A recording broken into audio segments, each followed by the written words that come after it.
Malaysia के तीसरे सबसे अमीर आदमी के बेटे और $5 बिलियन यानी लगभग 40,000 करोड़ रुपए से ज़्यादा संपत्ति के एकलौते वारिस ने अपने पिता के पास अपार संपत्ति होने के बावजूद 18 साल की उम्र में अपनी लग्जरी लाइफस्टाइल को किस लिए त्याग कर लिया संन्यास, और अब किस लिए दूसरों के दिए गए दान पर जीवन यापन करते हैं। सब कुछ होते हुए भी उन्होंने वैराग्य जीवन क्यों चुना? Day 1 of 100 day inspirational story.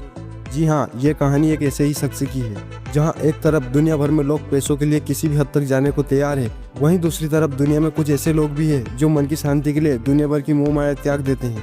पुराने समय में कई ऐसे लोग हुए जिन्होंने करोड़ों की संपत्ति त्याग कर साधारण जीवन चुना है, लेकिन आज के ज़माने में कोई ऐसा कर सकता है यह सोचना भी मुश्किल है। लेकिन ये कहानी एक ऐसे ही आदमी की है जिसे सुनकर आप हैरान रह जाएंगे। एक अरबपति आदमी का एकलौता वारिस जिसने आध्यात्मिकता की खोज में अपनी अरबों की विरासत को छोड़ दिया है। जी हाँ, वो है वेन अजान सिरिपन्यू, जिन्होंने मात्र 18 साल की उम्र में ही 40,000 करोड़ रुपए की संपत्ति को छोड़कर संन्यास ले लिया था। चलिए बताते हैं कि कौन है वेन अजान सिरिपन्यू और उन्होंने ऐसा क्यों किया और क्या कारण है वेन का संन्यास लेने का।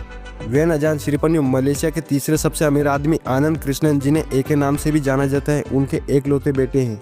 आनंद कृष्णन को टेलीकॉम लीजेंड माना जाता है, जो टेलीकॉम कंपनी एयरसेल के मालिक है। आनंद कृष्णन की कुल संपत्ति $5 बिलियन यानी लगभग 40,000 करोड़ रुपए से ज्यादा है। एयरसेल वही कंपनी है जिसने लंबे समय तक इंडियन प्रीमियर लीग IPL में महेंद्र सिंह धोनी की टीम चेन्नई सुपर किंग्स को स्पॉन्सर किया था। आनंद कृष्णन का बिजनेस टेलीकॉम के अलावा सैटेलाइट, मीडिया, आइलैंड गैस और रियल एस्टेट सेक्टर में भी फैला हुआ है। रॉबिन शर्मा नामक एक best seller the monk who sold his Ferrari में भी इस शख्स की कहानी बयां की गई है। वेन अजान सिरिपन्यू और उनकी 2 बहनों का बचपन ब्रिटेन में बीता है। वेन 8 भाषाएं जानते हैं और वे अलग अलग कल्चर के बारे में पढ़ने और उनकी जानकारी लेने में दिलचस्पी रखते थे। वेन अजान सिरिपन्यू की मां का नाम एम सुप्रिंदा चक्रबान है, जो थाईलैंड के राज परिवार से संबंध रखती है। वे खुद बौद्ध धर्म से है, जिनसे उन्हें बौद्ध धर्म के बारे में जानकारी मिली। 18 साल की उम्र में वेन अजान सिरिपन्यू अपनी मां के परिवार को श्रद्धांजलि देने के लिए थाईलैंड गए और तब वहां उन्हें बौद्ध शिक्षाओं के बारे में जानकारी मिली, तो वे इसकी ओर खींचते चले गए। तब वहां पर उन्होंने कुछ दिनों तक एकांतवास में अपना जीवन बिताया और सिर्फ मौज मस्ती के लिए वैरागी जीवन अपनाया था। लेकिन किसे पता था कि यह शुरुआत उन्हें एक बड़े फैसले की ओर ले जाएगी।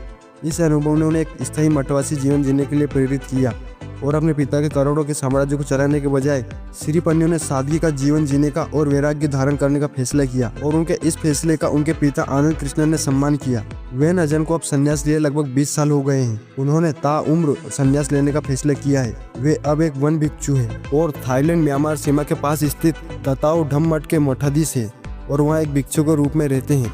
लेकिन कभी कभी जरूरत पड़ने पर अपने पुराने लाइफस्टाइल में लौट आते हैं। वहाँ अपने पिता से मिलने के लिए समय निकालते हैं। कभी कभी लग्जरी ट्रेवल करते हैं, क्योंकि बौद्ध धर्म के सिद्धांतों में से एक पारिवारिक प्रेम के महत्व पर जोर देता है। भले ही वेन सांसारिक मोह माया त्याग चुके हैं, लेकिन इसके बावजूद वहाँ अपने परिवार के साथ संपर्क में रहते हैं।